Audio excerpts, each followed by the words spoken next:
এক গ্রামে এক রাখাল ছেলে ছিল। সে প্রতিদিন গ্রামের গরু চড়াতে মাঠে যেত।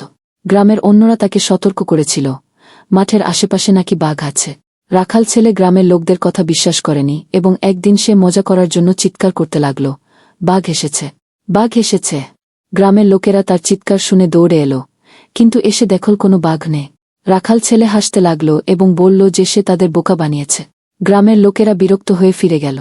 এরপরও রাখাল ছেলে একাধিকবার মজা করার জন্য এমনটা করল এবং প্রত্যেকবারই গ্রামের লোকেরা দৌড়ে এসে তাকে সাহায্য করার চেষ্টা করল। কিন্তু একদিন সত্যি একটি বাঘ এলো এবং রাখাল ছেলে আতঙ্কিত হয়ে চিৎকার করল, বাঘ এসেছে, বাঘ এসেছে। কিন্তু এবার কেউ তার চিৎকারে সাড়া দিল না, কারণ সবাই ভাবল যে সে আবার মজা করছে। বাঘ এসে গরুগুলোকে মেরে ফেলল এবং রাখাল ছেলেও বাঘের আক্রমণের শিকার হল। এই গল্পটি থেকে আমরা শিক্ষা পাই যে মিথ্যা বলা উচিত নয়, কারণ মিথ্যা বলার অভ্যাসের কারণে যখন সত্যিকারের বিপদ আসে তখন কেউ বিশ্বাস করে না এবং সাহায্য করতে আসে না।